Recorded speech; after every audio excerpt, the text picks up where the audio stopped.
cheap cosplayer is knowing that you don't have the budget to pull off a whole con at one time. If you, the month before Comic-Con, go, okay, now it's time to make all 5 days! You're going to run out of money. You're going to pay more than you need to.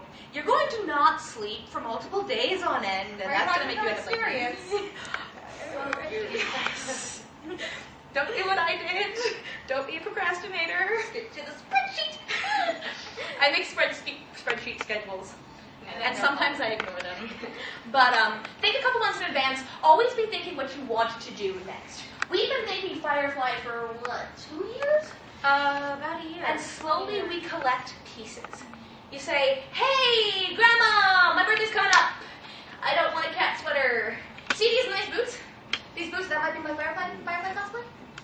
These, good idea. Yeah, I mean, these boots, I just needed a new pair of shoes. Super. I said, well, might as well get some nice brown boots, be Mal, these are for Romana, and I just wear these. So always think multi-use. These are actually one of my favorite shoes. They're very comfortable. I'm now doing 3 cosplays. Cosplay makes good presents. Hats, shoes, and wigs make good presents. If you can ask somebody else to buy it for you, Mom, Dad, Christmas, birthday, Easter, I got an A on my report card, I got a job, you just like me, you fucked up, now give me a present. Any of those are great excuses to demand cosplay things. And you don't always have to tell them why you're getting them. I need a new pair of shoes. I'm from the conservative Midwest. If my family knew I was here, dressed like this, talking to you like I am, I think they would probably shoot me. And then bring it back to life so they can shoot me again. And then they would refuse to bury me in the family blood. Yeah! But hey Mom, I kind of like green, and I want to wear brown boots with it, so I like these lace-up brown boots, they're kind of cute, right? These are totally not my Zoe cosplay boots, and these are totally not my River Song cosplay boots. So if you think ahead, the side effect of this, though, is every time you pass a store, you go, do I need something? Do I need something? I mean, now I have full-on wigs. I have all my wigs right now, and every time I pass a wig store, Anna and me are like, we need wigs. We don't need wigs. We have every wig the planet has ever invented. You didn't have anything. No, I don't have that. Well, I mean, actually, my poison ivy's not far away, but it's that way. Yeah, and it's also That's commission wigs. I know how to make them. You know how to make what? I know how to make wigs. How do you work for your wigs? I mean, this is Usually, me, numbers. this is the But yeah, that is the cosplay community. Because the thing you need to remember about cosplay is it's cosplay. Emphasis on the play. Don't believe heroes of cosplay. Don't believe the Yaya Hans of the world. We're not a competitive community. We love each other. We can see, there's nothing better than walking into Comic-Con and seeing 3 people of 3 various skill levels cosplaying the same thing. And they don't look at each other and they go, well, you could do this, and this They better. go, hi! They go, oh my god, it's me! Holy shit, me! Hi! Me! You're me! Oh my god! especially if you're a doctor, because it's like, Hi, you're a doctor, I'm a doctor! We're all the doctor! And you see the whole... You see the Attack on Titan people banding together and feeling. You see the Avengers girls chasing each other around and all in their femme skirts. And you're like, you're urban men. And then you see me, confused cosplayer just everywhere. so what else? and you see Harry Potter. Yeah, accessories. Come on in! Hi, entrez-vous! Cosplay. Let her in! She's Kitty. I was actually lucky to find a bunch of Dora characters.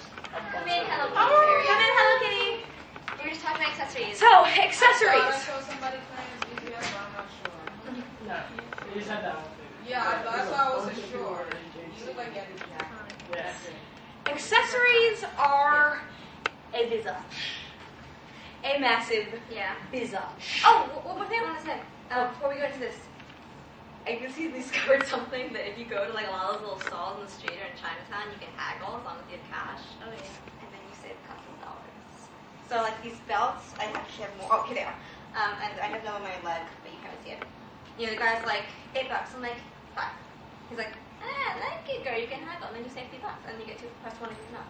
Alright, go back to talking. Yeah. Anything that was a really sneaky is your friend. Military surplus is also your friend. Oh my god, how many of us has the military involved? I mean, I don't know about the military. How many verses have military? How many freaking verses have military? When you I have seen the best Yeah. SMK jackets in there. They're too long. Cut them down, guys. Yeah. Cut them down. All jackets are too long. Yeah, don't be skeeved off because, okay, that's my perfect jacket, but it goes down to here, and my character jacket goes to here. You can cut and hem that shit, and if you can't do it, if you personally can't do it, a tailor will do that for you. And Or it's she pretty cheap. will. Oh, she will, yeah, she makes commissions. But you probably have a neighborhood like Chinese laundry, and they have a tailor, and you can say, look, hem me. I got my Rita Skeeter jacket modified, it's just a little big on me, and they just modified that. Sally did it before I knew I said. Yes, I didn't know. I didn't know her as well then.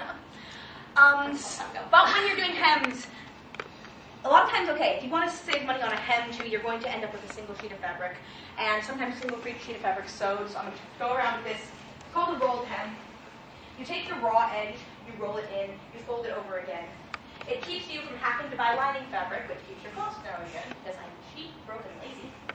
And it also keeps you from showing nasty rough. Because see how Kareen, on the inside of something that doesn't show, has rough edges? Those are not pretty if you have a hanging piece of fabric. Roll the hem, roll it twice. These two, I can see again very well. Roll hem. I actually don't have a hem on these sleeves, I just stuck this over the edge of it. Hem tape. You see the long strips of that sort of folded tape in a fabric store? Shit's cheap. Put it around the edges of things. Makes great contrast. It actually does, can I borrow your pants for a moment? It does this kind of stuff wonderfully. Hem tape, you just kind of feed it through a teeny little crack, zip it back up. And you can do that. That's not hard. I mean, you have to learn, but you can do it. And you can also do that with a handmade. I believe you're about to talk about accessories. Yes. So much. Okay. You know, it's ADD. Accessories are a bizarre.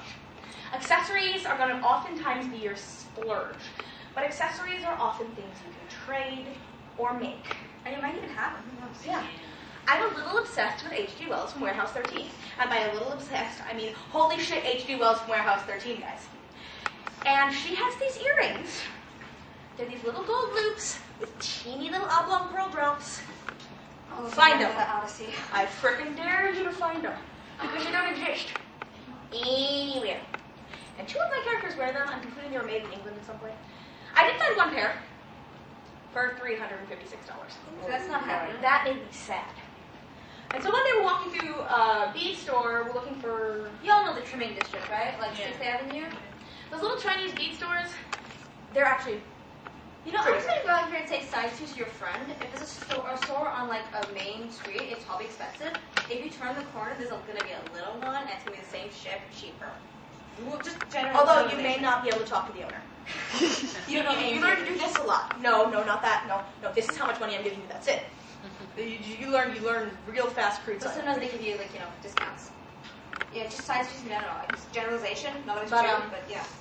So you turn to one of these little bead shops, and bada bing, bada boom. She said that. What she means was 4 different stores looking at pearls for an hour, but we Well, I had a mental breakdown. But actually, no, these ended up all being in one store. You find tiny gold loop.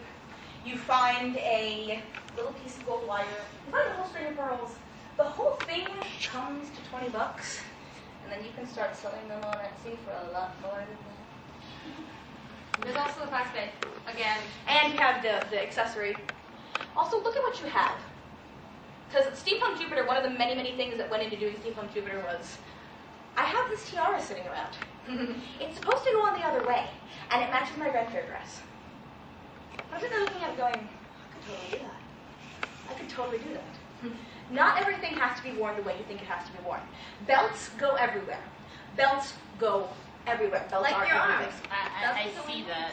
Yeah, you had the, you took the straps off. Yeah. Okay. Go down to Chinatown, get 6 gajillion sheep leather belts, sew them together in random places. These are pretty nice. These have grommets in them. Kudos to you. You don't have to. Get a big fat leather needle and a thimble, push it through into a mattress, pull it up, draw the needle out of the mattress. It hurts. It takes a while, but you do it. Oh, And then you that's what they did to my shoes. okay. Yeah. So Okay. that's the skirt part. That's your skirt part. Of regular Yep. fabric. We are gonna teach you how to hem here. Yeah, you're one that needs to look at this. Roll hem. Roll the raw edge in. Roll it over twice to make a little tube, and then sew it shut. Also keep in mind, this is another time when finding someone that can make accessories on the fly is also a good idea. One And of you those- say, hey, I will make you this jacket. if you can make me this, 3-strand beaded pearl necklace that doesn't exist this side, never. I can't find it. I personally make wire wrap jewelry. I weave bracelets. I'm not extremely talented, but if something ever comes up where we need like a piece of jade wire wrapped in with like a cat on it, I'm gonna be like, that's difficult, but I can figure it out. I've done this before. I'm going to force her to redraw our map for Miguel and Julio because she's really good at drawing.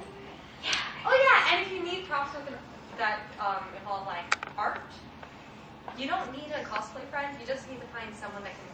Yeah, that friend from the art department, the one who's I'm always that out front. friend. This chick, you're that friend. I'm Yay! that friend. Yeah, I have one that draws like everything for me. Pick your start- skills. Then you meet Pick someone your who's skills. skills you don't have any trade. And Same thing network. goes for if you need to draw on fabric. Network. Talk to everybody. Everybody is your friend because at the end of the day, we're all dorks playing dress up. Every single one of us is a grown-up in dress-up clothes. Not all. And of if them we are don't girls. support each other, This is who's my got gospel. And keep in mind, anyone of any age can Yes. cosplay. Because There's nothing cuter than the baby cosplay. Yeah, I saw Oh, little bar doctor with little song screwdrivers at the doctor. Yes, and you're just and then- waiting. Yeah, And you then are the doctor. I saw a Sasha Browse cosplayer that was like 2 years old, and she had like a little potato, and they're like, there's pictures on Tumblr of her just like standing there with a potato, like looking around. And Question? I saw a little kid, was probably like 2 or 3 years old, cosplaying as Cloud, with a small sword. Oh, mini cosplayers. And then there are cosplayers. There's like some Japanese. I don't know if it's Japanese. There's some guy like 67 years old. He's cosplaying Dot Pixis. He's cosplaying Roshi from Dragon Ball Z. He does cosplaying everything over the age of 50, and he looks awesome. There is nothing better than when you are at a Doctor Who convention and in comes the first Doctor. oh, And you go, oh my God, it's one. And I mean, I was there. Everybody just surrounded him. And he looked at the doctor. He had the cane. He was like, yes, hello. and my you boy." realize he's been cosplaying this since 1960 something. Yeah. The first time. And you're like, you are one. You are wearing all again. I'm sorry, I'm doctoring out. So, does anybody have any cosplay questions, concerns, problems, things Did they we don't say understand? everything? I think we got pretty much everything we can go Oh, one more wee little bit thing. If you're a girl, or if you cosplay girls, because I cosplay all the time, I ain't saying it, cosplay, having fun. Corset. I'm not saying you gotta. Don't look at this. This is not a corset. This is an underbust. This is plastic boning. Okay, This is not something you can wear as a This is sport so costume. pretty. It's pretty outer limit. But if you're a character who cosplays a lot of it, maybe superheroes have it, if you're doing steampunk, or if you're going to do a lot of cartoons. Or Bellatrix. Yeah, a lot of weird-ass characters have it. Consider investing in a corset. But it's an investment. They're $200, $300. I bought mine for my Megra cosplay from Hercules because I really wanted that cartoony thing with the big hips, the teeny weeny waist. And I had a break when I bought it because, that was not bracket of me, $200. But I use it so much. Every time I do anything, period, I'm in my corset. Also keep in mind that corsets, so long as you don't tight lace. Oh, okay. If we're going to address corsets, we have to address lacing. It's called supportive lacing. Tight lacing is not necessarily a bad thing. But I'm going to use my back. Don't look at it. It's really crappily put together because I did this last night. Lace here, right here, underneath your diaphragm. Underneath your diaphragm. Give that one a hell of a game. That is where you put all of your pressure. Because instead of crushing your rib cage, instead of hurting floating ribs, instead of crushing livers, misplacing organs, what you're doing is lipping in directly under the diaphragm, perfectly safe, perfectly healthy, actually helps you breathe, supports your posture. When she has back problems, I make her sleep in her corset. Does that help? That's What? Yeah. Yes. But, When I broke my back, the back brace gave me a lot of trouble because it's not designed for these at all. No size is designed for these. So I ended up wearing my corsets, and if you put them on, if you align it right, have the person you buy them from teach you how to lace them. Oh, never order a corset online? Ever. Ever? Never buy plastic In boning. person? Try it on first. And when you are buying a corset, don't go for the prettiest one. I know it's going to be on the wall, and it's going to have beads, and it's going to have lace, and it's going to be shiny, and you're really going to want it. But that's not the one that you're going to be able to use. The one that you're going to be able to use is going to be very simple. It's probably going to be in a neutral color, in a white. Mine's Sometimes black you can get away with versus, a red blackish. or Black or black. Gothic Renaissance. They're kind There of we go, like yes! when they